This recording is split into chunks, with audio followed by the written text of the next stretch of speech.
Dustin? Good. Standing room out in the street. Really? Okay, it's 4 o'clock, Well, thank you. I appreciate that. October 19th, 2021. I'd like to call the order of the Planning Commission.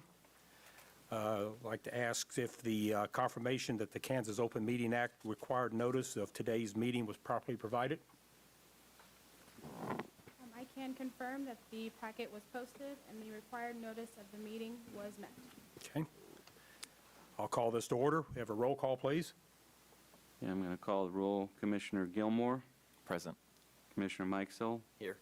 Commissioner Olson, Here. Commissioner Linkowitz, Here. Commissioner Waters, Here. Commissioner Bernhardt, Commissioner Jones, Here. Chair Hay. Here. So that gives us an attendance of 7 today. A quorum is 5, so we have a quorum to conduct business, and we've met the requirements of the Open Meetings Act, so we can proceed with today's agenda, starting with approval of minutes. Okay, has everybody got to look at the minutes? And actually, I did look at it, and I thought at one point, at least on what I was sent, we had a motion that was shown by Commissioner Gilmore, and then the second by Commissioner Gilmore. And I'm trying to find it again.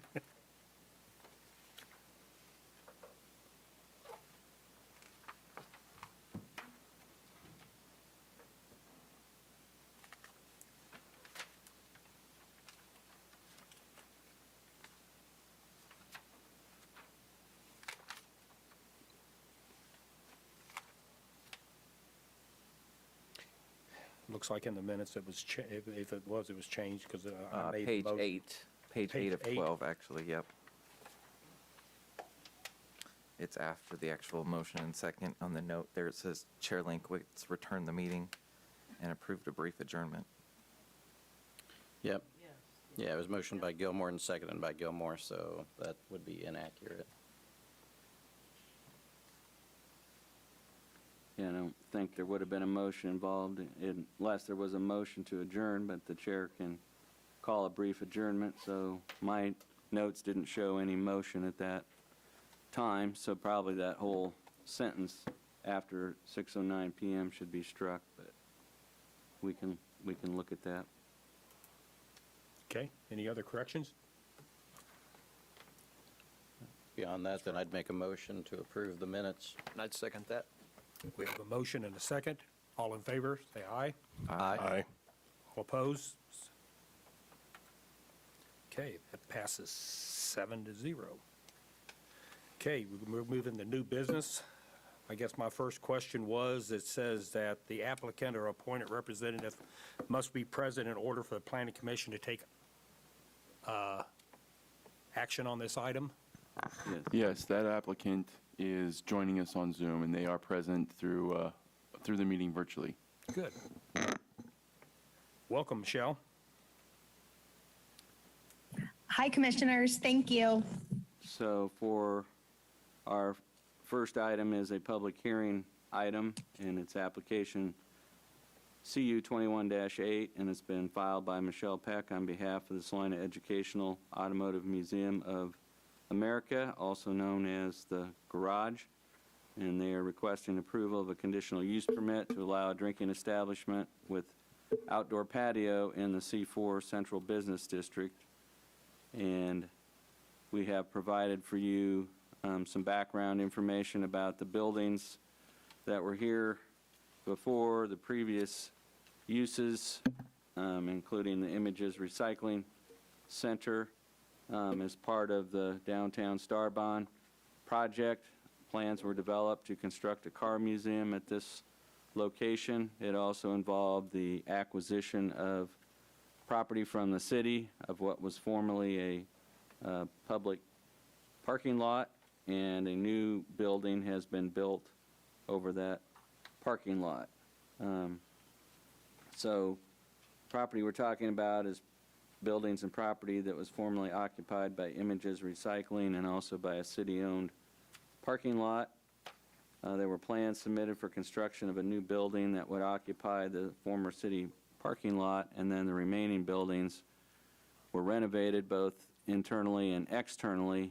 And so all put together, the existing buildings and proposed construction, the total museum has 400 feet of frontage along the west side of 4th Street. And so the plans for this project went before the Downtown Design Review Board in June of 2020, and those plans were approved by the Design Review Board. A building permit was then issued. Construction is underway and nearing completion, and a opening around the 1st of November is anticipated for the car museum. This application originated because there was an application filed by the with the Kansas Bureau of Alcohol and Beverage Control to obtain a permanent drinking establishment license at this location to be able to serve alcoholic beverages to museum visitors and at special events and gatherings throughout the year. The plan is to serve visitors and guests at a bar located inside the museum and also on an outdoor patio. And since 2001, drinking establishments located within the C4 district have been a conditional use, and that requires a case-by-case, location-by-location review by the Planning Commission. That requires neighborhood notice, a public hearing, and approval of a conditional use permit by the Planning Commission. And just a little bit of an aside on that, the reason that the conditional use permit method was chosen was that it was determined, and it applies statewide, but local city commissions cannot revoke someone's liquor license or alcohol license. They don't have that authority locally, and so that lies at the state level. And so what some cities, including Lawrence and the city of Salina and others, have created a conditional use permit for drinking establishments because conditional use permits can be revoked.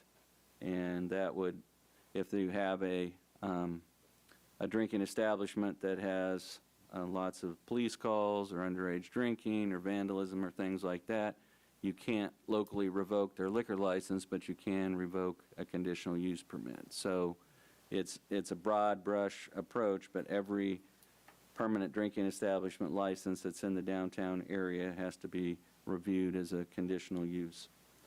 So the serving of beer in this case would be on a limited scale. It would be ancillary to the principal use of the property, which is still a museum. The proposed serving area would be the area identified as snack bar on the attached floor plan along the 5th Street side of the building. And so that area is highlighted there. This is the steps and entrance that goes to the public parking lot, and then on over to 5th Street. There's an alley that runs here.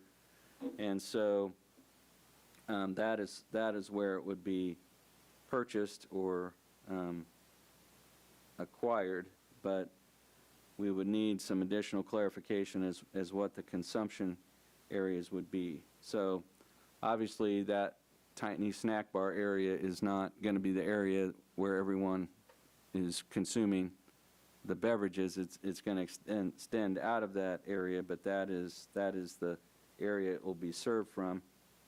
It's not clear to staff whether this bar area will be staffed by museum staff or bartenders. It's our understanding that beverages would be available to be served daily to museum visitors, but there also might be sponsored events or facility rentals where alcoholic beverages would be served.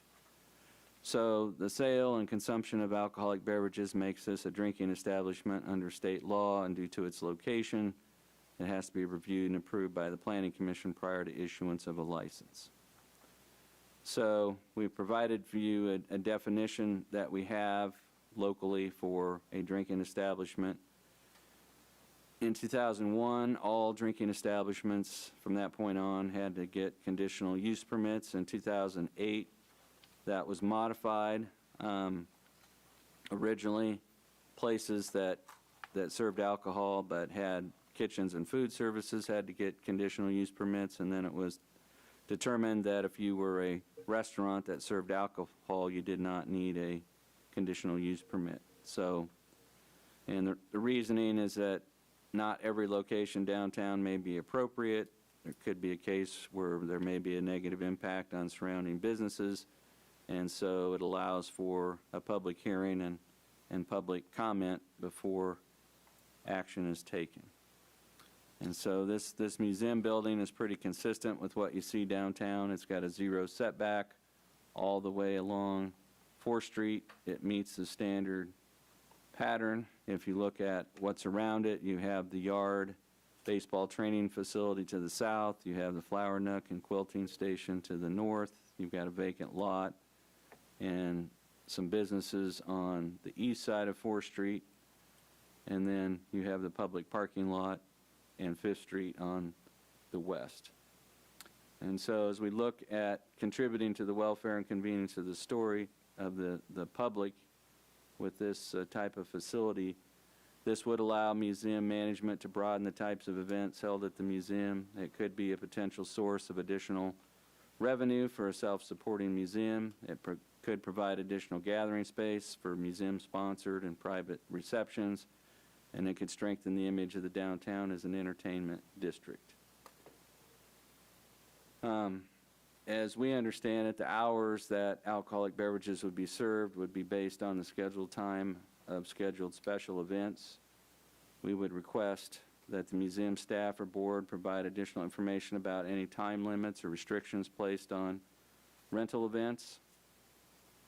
And again, one of the reasons that we have conditional use permits is a drinking establishment that's not properly managed or supervised, and you have the addition of outdoor sales and consumption could produce undesirable effects on neighboring properties. And in the past, in the downtown area, there have been complaints about noise, littering, vandalism, and lewd and violent behavior related to downtown drinking establishments. And then the other thing we would point out is that when you introduce alcohol sales and consumption in a large facility, that can have effects on fire safety and exiting and egress. We would just point out that at the Stiefel Theater, which is a licensed drinking establishment, you can consume alcohol in the Watson Room. You cannot consume alcohol in the theater portion itself. At the Fine Arts Cinema, there can be sale and consumption in the lobby area, but it can't be consumed inside the theater itself. So clarifying on the museum plan where the consumption is likely to take place or whether it's going to try to take place everywhere, that's something we want to confirm today. We pointed out that the total for fire exiting purposes, the occupant load of the museum is 419, and we point out that the entire building is sprinklered. In our experience, getting a liquor license sometimes can require the issuance of a food license, even though food is not served, just because of the need to clean barware or things of that nature. There's sometimes been a requirement to have a 3-compartment sink, depending on how the alcohol is served. So in terms of dominating the surrounding property, we just pointed out that we have a map in there that shows other licensed drinking establishments in the downtown area. It's not 100% current, but this property, just by way of reference, is 500 feet from the community theater, which is a licensed drinking establishment. It's 500 feet from the Stiefel Theater, a licensed drinking establishment. The Prickly Pear Cantina, which is being proposed next to the Campbell Plaza, is not yet licensed, but would be a licensed facility. That's about 350 feet to the west.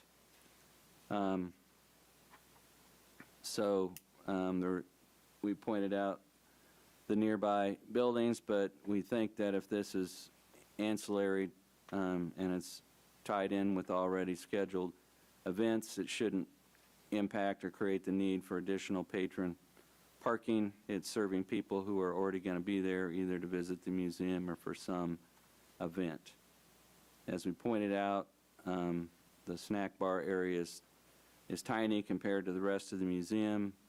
It doesn't appear that there'll be any dance floor or place for live musical performances, but we would want to clarify that. And the only outdoor area that has been identified is the patio that's south and west of the entrance to the museum. We would want to clarify that. And so part of the reason for wanting to clarify those areas is just the fact that to get a license from the state, you've got to have essentially a map or diagram, and they're only licensing particular places, and if you serve alcohol outside the area they've licensed, then you're violating your license. So getting that pinned down is important. As we noted, we didn't think that the addition of alcohol sales would impact parking. If there's late-hour events, it's going to be utilizing the same spaces and won't be competing with the peak business daytime hours. So as we looked at this, and we were just guesstimating that we looked at this lobby gallery area here as a possible extension of the area where alcohol might be served and consumed. There's not a specific kitchen facility as far as food preparation. This is not a drinking establishment that's going to have a dance floor or live music that we know of. The outdoor serving area is going to be on the west side of the building. We don't have specific hours of operation. There may be hours of operation for the museum, and then there may be scheduled events and event rentals. There's really not. Do you want me to clarify as you're doing this or at the end? Probably at the end when we Okay. see if they have any questions of staff, and then we'll kind of relist our questions and turn it over to you. Okay, great.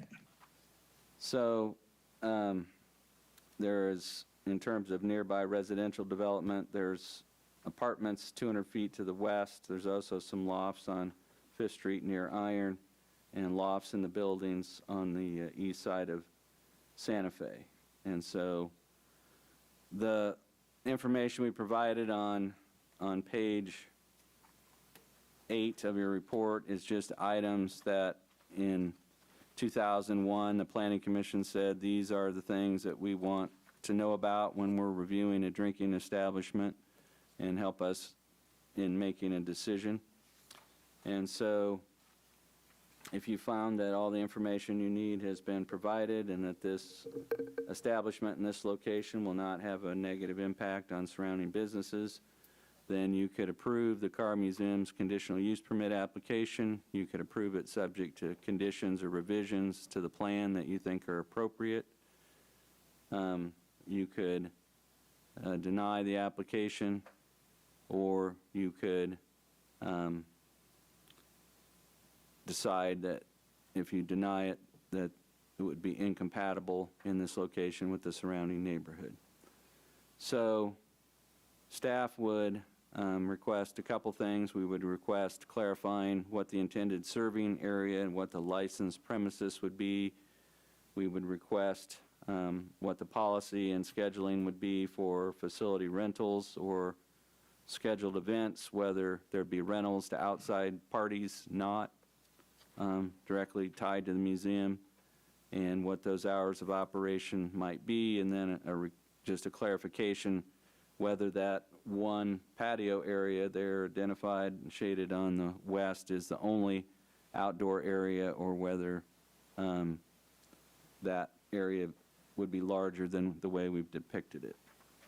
So with that, staff would be open to any questions you have about our report, and then we would try to get those clarifications from the museum as to how they plan to operate this space. Any questions for staff?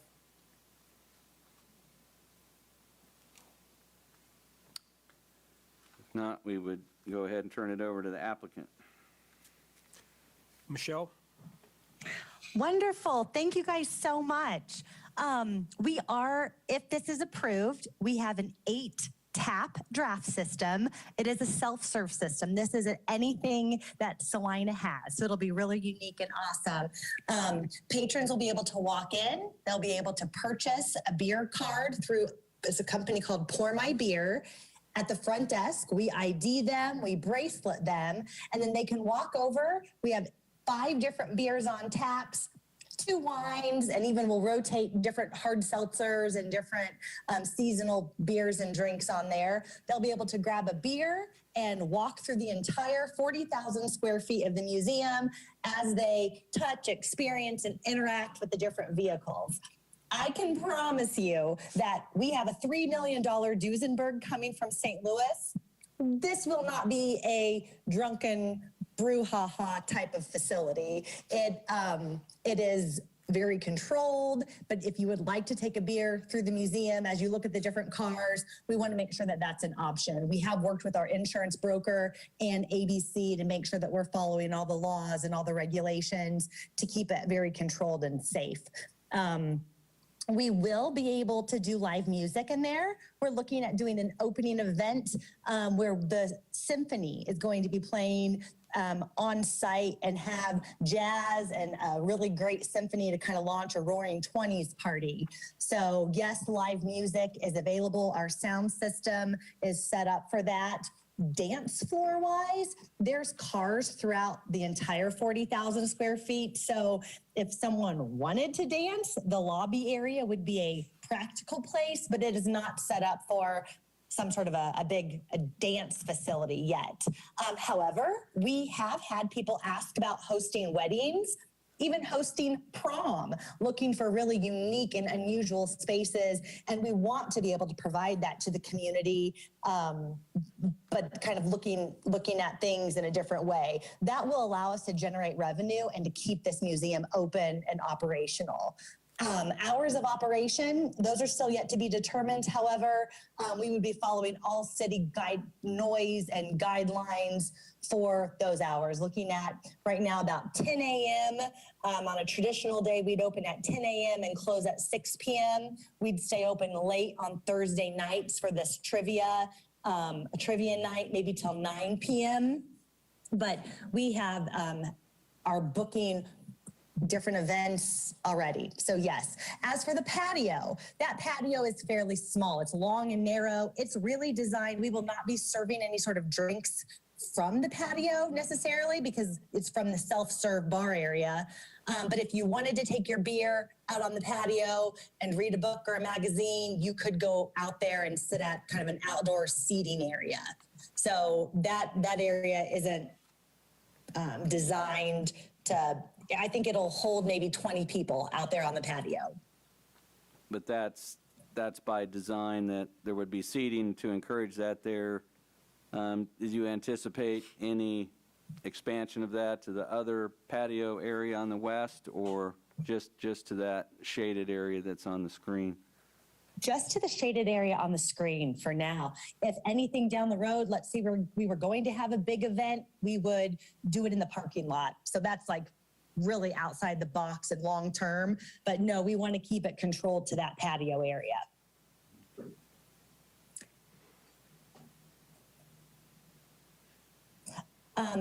One of the questions that might come up is if someone rents the facility, there will always be a staff person on site. So that also helps control food and beverage. It's not like we're just going to give the key to the building with $10 million of cars in it for someone just to rent out and use as they wish. There will always be staff on site for any sort of a rental.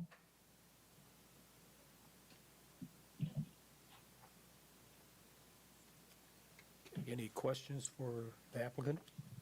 I have actually used one of these self-serve taps before, and just the question to Ms. Peck is, when they receive that card, is it one of those that, you know, they're billed by the ounce as they fill their cup, or is it a flat fee to get the card? How does that work out? Okay, well, Kansas is a little funny. So if you did it outside of Kansas, it might be different. For the state of Kansas, we have to sell the cards in increments. So you would buy a $10 or a $20 Pour My Beer card. Okay, but you are correct. When you go over to the area, depending on which beer or wine you choose, some are more expensive than others. It does deduct the amount from your little debit card, your Pour My Beer card, by the ounce. We also have it set up where there are certain ounce pours, and then you can only get 2 drinks without, you have to come back up to the cash register area, the kind of customer service, and we will unlock your card. It just helps us control and monitor drinking. So it's not like someone could buy $100 card and drink all day long. That's just not possible. So this system, we invested about $30,000 into the technology of this system. We've tried it at multiple different locations and just feel it's going to be a huge asset for the community when people are coming to check out this new entertainment venue. So on the outside patio area, is there going to be a fence or something separating that from the alley parking lot area? Yes, there's containing metal that? fencing and there is a gated area. So you cannot access it just off the alley. You have to come in through the museum and buy a ticket to get to that patio. Okay.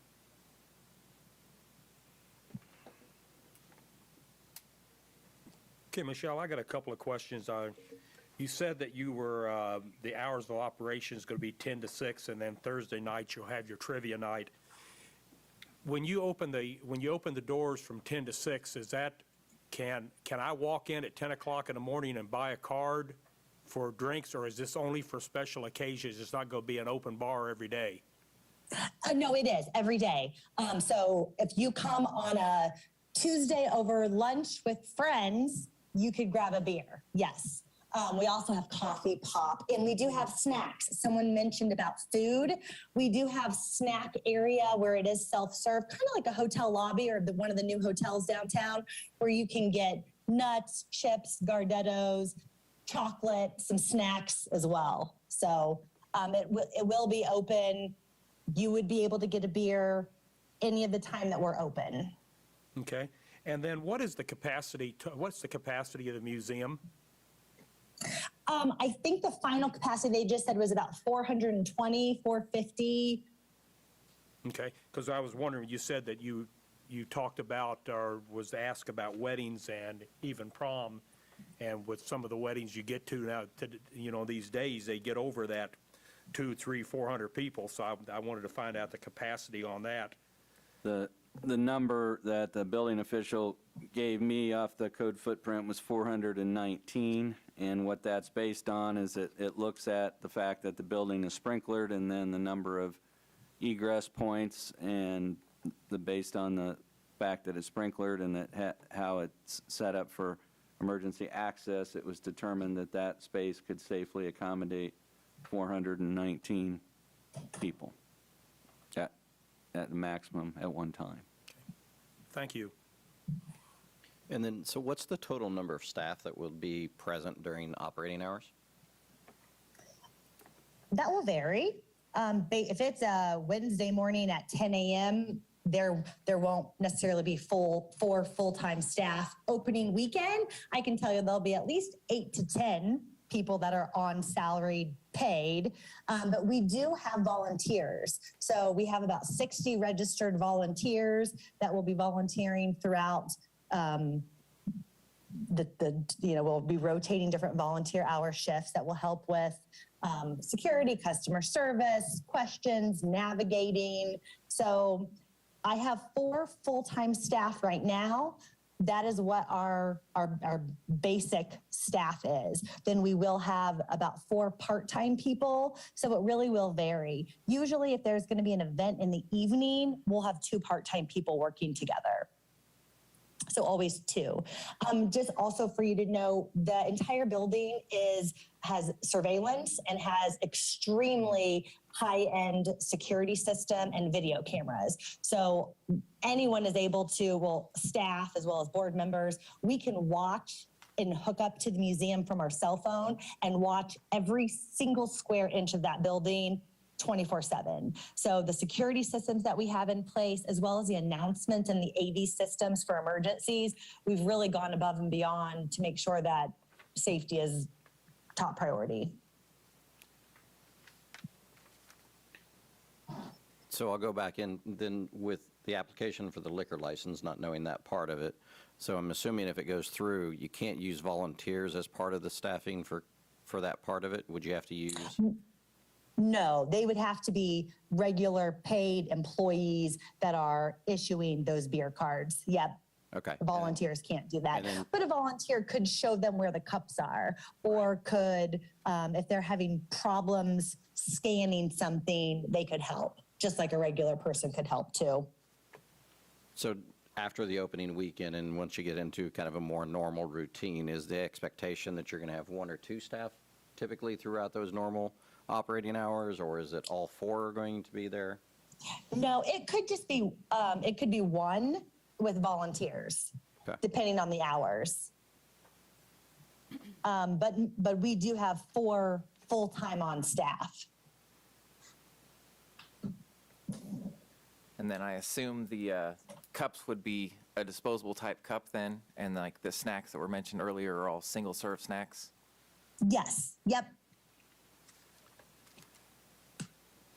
We were looking at a really cool option. I don't know if you guys remember the days in Boomers where you would have your cup and it would stay there and it would hang there. But with COVID and sanitization, it just isn't going to work. So right now they're disposable. Yes.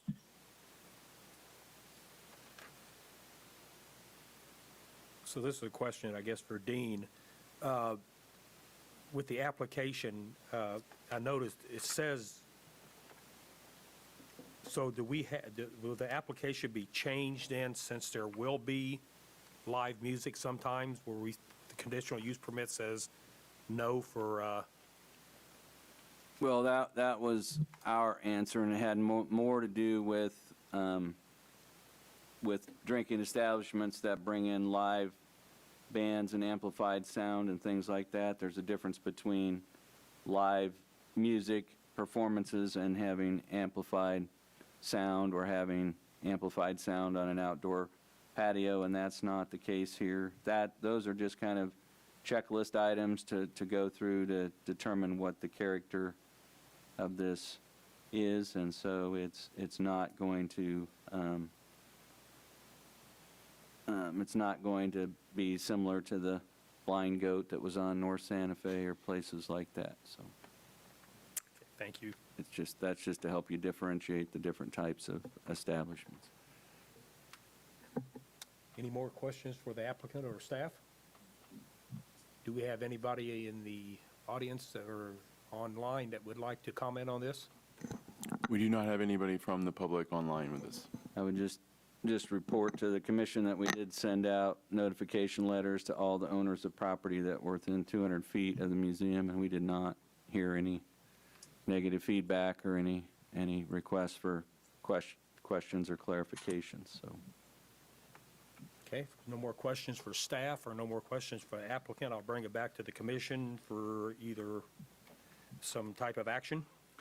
I would only clarify that, as clarified by Michelle, that the way we're interpreting this and the way the license will be submitted to the state is that the entire floor plan, the entire museum will be the licensed premises plus that small patio. So, in other words, when you're voting to approve this and that the use of the drinking establishments will correspond to the approved floor plan, the approved floor plan is the entire museum area, because that's what was described. Just as long as everybody understands it. Well, I'd make a motion to approve application CU 21-8. I'll second that. Okay, we have a motion and a second. Any more discussion? All in favor, say aye. Aye. Aye. All opposed, same sign.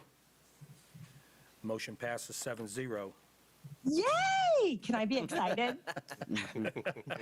I cannot wait to serve you all a beer. So thank you guys so much. Okay, I've got your license application, Michelle, and I have to sign off on it before it goes to the state, so I'll get with you when we get this documented, and we'll get that sent up to the state. Oh, fantastic. The only other thing is, I do not think we're going to be opening in November, guys. With construction, it might be December or maybe even January. So fingers crossed, everything moves smoothly, but I appreciate your time today and look forward to seeing y'all in person. Thanks, Michelle, we appreciate it. Thanks for joining us. Bye. Okay, so we'll move down to legislative matters. There's none. We don't have any. I just remind, and this was, I think, first meeting before the first COVID outbreaks and changes, the commission authorized staff to initiate the necessary amendments that would allow places like truck stops and motels to set up RV parks for traveling RVs that would have support services. I don't know if you've driven by the Abilene interchange on I-70, but at the 24/7 convenience store there on the south side, there's an RV park that was developed there, and it's just to provide a place for travelers up and down I-70 to have a location where they can plug in, get services, have a way stop, and we allow, permanent type campgrounds where somebody might stay for 3 months or 6 months as a construction worker or something, but we don't.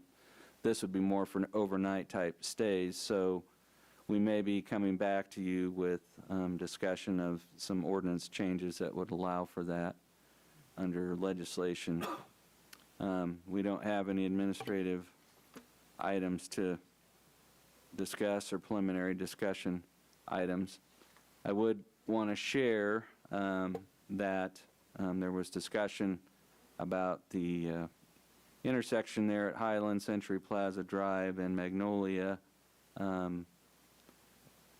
when we discussed the Atwell Suites Hotel. It was in your minutes, and it was discussed at the City Commission level, and they added a condition that's requiring the Central Mall to go out there and make the necessary modifications to make that wide enough and stripe it accordingly to have 2 designated exiting lanes, one for right out, one for left out, to separate those out. And then the city city staff is going to initiate, we're going to have an outside third party do a traffic study of that to look at options and recommendations for things that could be done. We may end up, modifying the plan for the hotel and make everybody that comes out on the west turn right and not allow them to turn south or left. It could be turning that intersection into right in, right out only. It could be a variety of things. But when we get to that point and when the study is completed, we will try to schedule a study session and have those findings and options presented to you. But I wanted to let you know that the City Commission shared those concerns, and they actually modified the ordinance to require that intersection to be. Modifying the intersection won't cure it. It will improve the confusion and stacking situation there when a whole bunch of cars can't turn right because one car insists on turning left. So that was addressed at the City Commission level. And then I can share with you, we're going to meet on the 2nd and the 16th of November. We do have items scheduled for you for both those meeting dates. And so housing continues to be a discussion item, and last night the City Commission approved it's called a Rural Housing Improvement District for the Ryan Addition at the southeast corner of Shillington, Ohio. And what that does, it's somewhat like special assessments, but what it does is that when a house gets built and the property tax collected as houses get built, that goes back to the developer to reimburse them for their expenses. And so there was a number of incentives that were given. The flip side of that is that they have to complete their phase 1 build out within 36 months, which is a pretty tight schedule. So things may start moving pretty fast out there at the southeast corner of Shillington, Ohio. That was actually approved by the Planning Commission in 2015, but it sat because we couldn't come up with a good financing method for getting the infrastructure there. So it's lots of discussion about housing, and we'll continue to be having discussions with you about housing, so. Okay, any unfinished or other business? Anybody like to bring up anything? Not unless commissioners have something to bring up. Okay, and public forum, nobody on, nobody here at the audience? Nobody on right now. I'd entertain a motion for adjournment. So moved. Second. All in favor, say aye. Aye. A good couple of weeks.